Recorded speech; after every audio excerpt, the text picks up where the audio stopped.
Hello everyone, welcome back to remarkable studies. आज हम फिर से डिस्कस करेंगे टॉपिक फॉर्म्स ऑफ मार्केट। ये है क्लास 11th का टॉपिक इकोनॉमिक्स का। इसके अलावा अगर आप एमकॉम, बीकॉम, बीबीए, एमबीए के स्टूडेंट्स हो, आपके पास इकोनॉमिक्स सब्जेक्ट है तो उसमें ये टॉपिक आपको ज़रूर मिल जाएगा। इससे पहले हम डिस्कस कर चुके थे परफेक्ट कॉम्पिटिशन। आज हम दो इम्पॉर्टेंट मार्केट्स को और डिस्कस करेंगे। चलिए स्टार्ट करते हैं वीडियो को। सबसे पहले देखते हैं मीनिंग ऑफ मोनोपोली। जो मोनोपोली टर्म है तो वो दो वर्ड्स के कॉम्बिनेशन को मिलके बना है, mono and poly. Mono means single and poly means control. Mono का मतलब है सिंगल एंड पॉली का मतलब है कंट्रोल। तो यहाँ से ही ये चीज़ क्लियर होगी कि मोनोपोली जो है वो एक ऐसा मार्केट है जहाँ पे सिर्फ और सिर्फ एक ही बेचने वाला, एक ही सेलर होता है मार्केट में अवेलेबल। मतलब यहाँ पे सेलर ही नहीं, एक ही कंपनी होती है जो सर्विसेज, गुड्स प्रोवाइड करती है कस्टमर्स को। तो ये बहुत इंपॉर्टेंट फीचर है इसका। 1 मार्क में क्वेश्चन आ सकता है, name the market in which there is only one seller. तो वो कौन सी मार्केट है? Monopoly market. एक ऐसी मार्केट जिसमें एक ही सेलर होता है लेकिन बायर्स जो है वो काफ़ी सारे होते हैं। एग्जाम्पल है इसकी रेलवेज इन इंडिया। ये रेलवेज इन इंडिया एग्जाम्पल है मोनोपोली की, गवर्नमेंट ऑफ इंडिया की, क्योंकि रेलवेज एक ऐसा सेक्टर है जो टोटली गवर्नमेंट के कंट्रोल में है। नो डाउट अब धीरे धीरे गवर्नमेंट ने इसको प्राइवेटाइज करना स्टार्ट कर दिया है, लेकिन काफ़ी हद तक शेयर इसमें अभी भी गवर्नमेंट का ही है। तो रेलवे एक ऐसा डिपार्टमेंट है जिसको गवर्नमेंट पूरे तरीके से कंट्रोल करती है, और आई थिंक कोई और ऐसा डिपार्टमेंट नहीं है जो रेलवेज़ का मतलब रेलवेज़ को टक्कर दे सकता है पैसेंजर्स को और साथ ही साथ सामान को एक जगह से दूसरी जगह तक ले जाने के लिए विद इन दी कंट्री। ठीक है, इसलिए यहाँ पे किसकी मोनोपोली है? हमारी इंडियन गवर्नमेंट की in the sector railways. According to Ferguson definition दी है इन्होंने, a pure monopoly exist when there is only one producer, there are no dire competitions. एक ही प्रोड्यूसर है और जो वो सेल करता है हमें वो खरीदना पड़ता है, इसमें कोई भी कॉम्पिटिशन नहीं होता। Features, one seller and large buyer. फिर से वही चीज़ आ गई, एक सिंगल सेलर होता है और वो जिस प्राइस पे सामान हमें बेच रहा है हमें वो ख़रीदना पड़ता है। बायर्स का नंबर नो डाउट लार्ज होता है लेकिन वो सेलर के डिसीजन को इन्फ्लुएंस नहीं कर सकते। नेक्स्ट है नो क्लोज सब्सटीट्यूट। सब्सटीट्यूट का मतलब होता है कि जैसे कोक और पेप्सी है, ठीक है, कोक का प्राइस बढ़ गया तो आप किसको ख़रीद लेते हो? पेप्सी को। अगर आप शॉप पे लेने गए हो सामान, वहाँ पे पेप्सी नहीं है तो आप क्या लेके घर पे वापस आ जाते हो? कोक।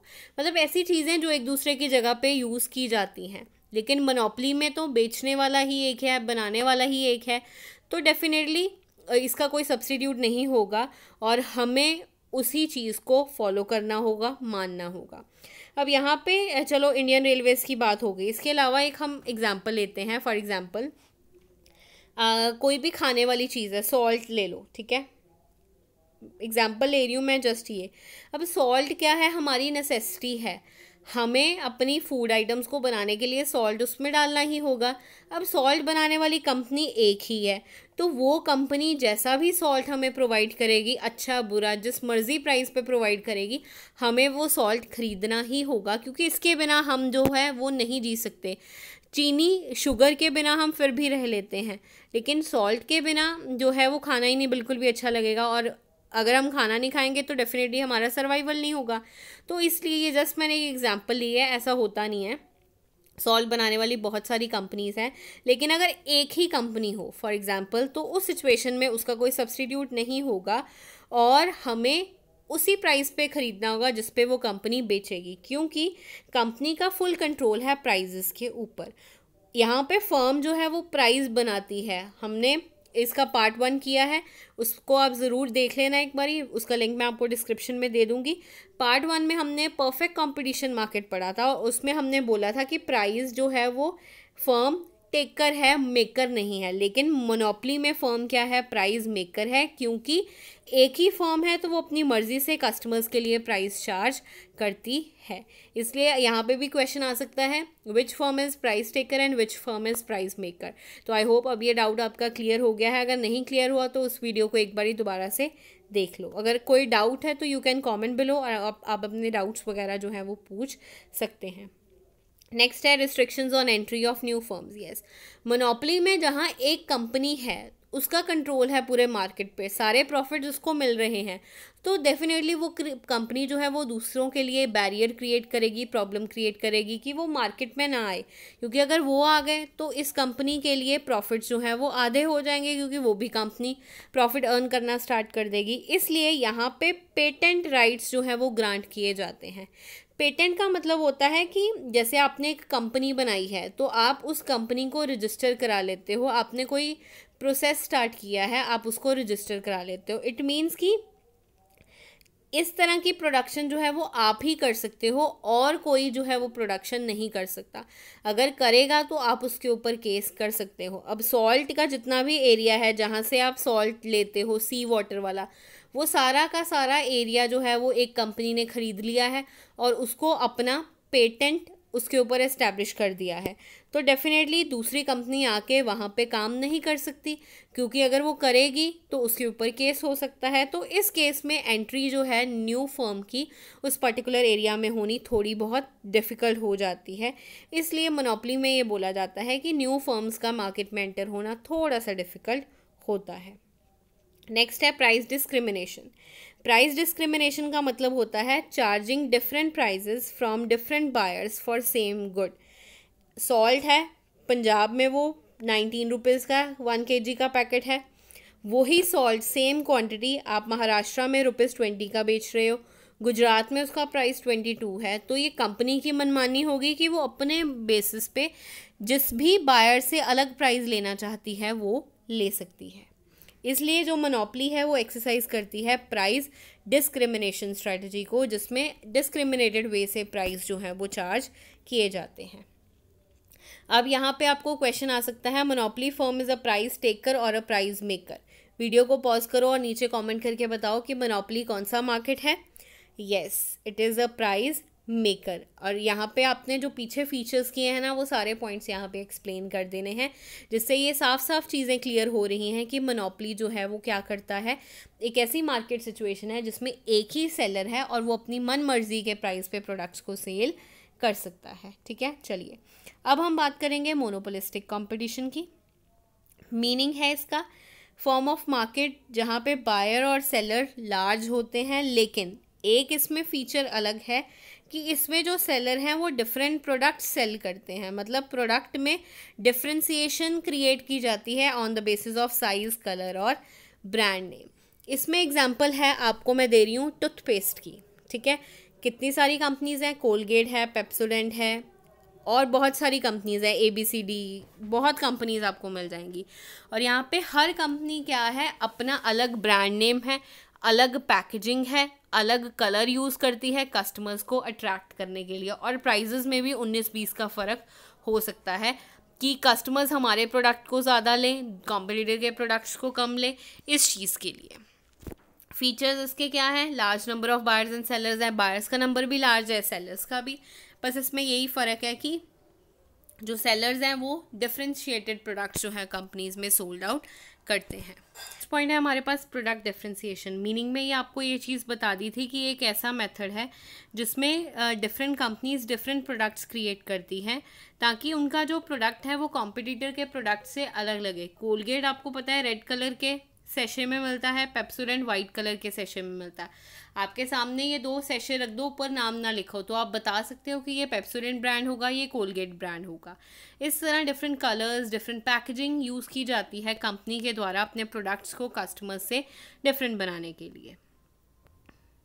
नेक्स्ट है non price competition. Non price competition का मतलब होता है जो कंपनी है ना वो प्राइस के बेसिस पे एक कंपनी के साथ कंपटीशन नहीं करती, बल्कि एडवर्टाइजमेंट के बेसिस पे करती है। आपको पता है आजकल सेलिब्रिटीज़ को हायर किया जाता है हर प्रोडक्ट को एडवर्टाइज करने के लिए। किसी की ऐड में आपको आलिया भट्ट मिल जाएगी, किसी की ऐड में आपको रणवीर सिंह मिल जाएंगे।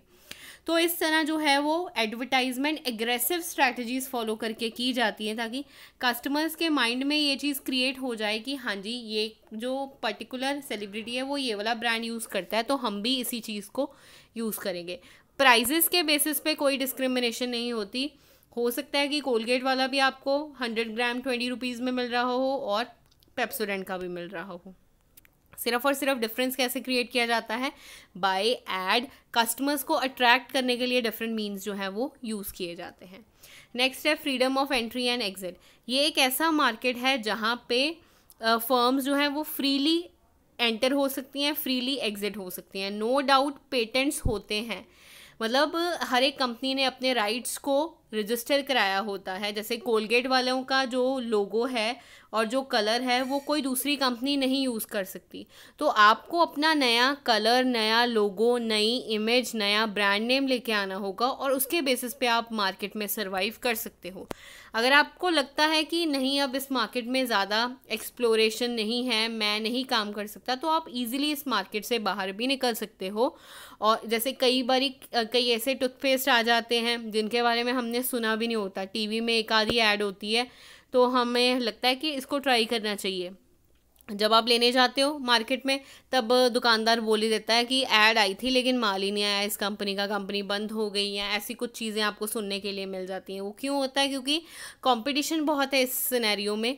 हर एक कंपनी है, ऑलरेडी लॉयल्टी बनी हुई है, कस्टमर्स ऑलरेडी परचेज़ कर रहे हैं सामान को, तो फिर वो नई कंपनीज़ को जो है वो अगर आ भी जाती हैं तो वो ज़्यादा चलती नहीं है।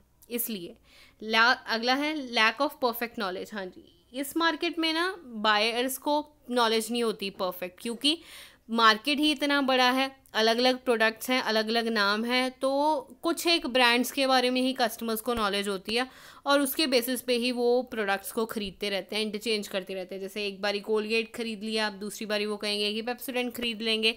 सोप में भी ऐसे ही होता है, कभी लक्स खरीद लिया, कभी लाइफ बॉय, कभी डिटॉल, ऐसे से अलग अलग वो जो है वो रेपुटेशन करते रहते हैं। कुछ टाइम ये, कुछ टाइम ये, कुछ टाइम अलग, क्योंकि उनको नॉलेज नहीं होती कि कौन सा प्रोडक्ट मार्केट में अवेलेबल है।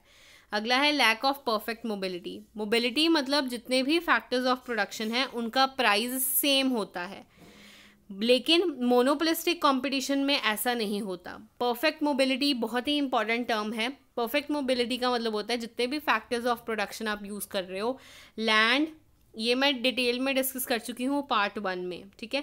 लैंड, लेबर, कैपिटल और एंटरप्रेन्योर, ये 4 फैक्टर्स यूज़ करके प्रोडक्शन की जाती है।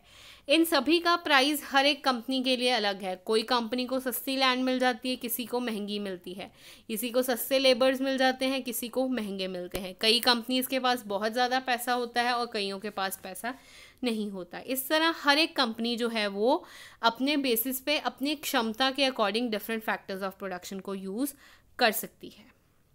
चलिए, ये था हमारा टॉपिक जिसमें हमने डिस्कस किया मोनोपोली और मोनोपोलिस्टिक कंपटीशन। आई होप ये वीडियो आपके लिए हेल्पफुल रही होगी। इस तरह की इस सीरीज़ की आपके पास टोटल 3 वीडियोज़ होंगी, एक ये और 2 और, उनका लिंक मैं आपको डिस्क्रिप्शन में दे दूंगी। आप वहाँ जाके फॉर्म्स ऑफ मार्केट चैप्टर को अच्छे तरीके से तैयार कर सकते हो। इसी तरह की और वीडियोस के लिए आप हमारे चैनल को कर लीजिए सब्सक्राइब, ताकि आने वाली वीडियोस की नोटिफिकेशंस आपको मिलती रहें।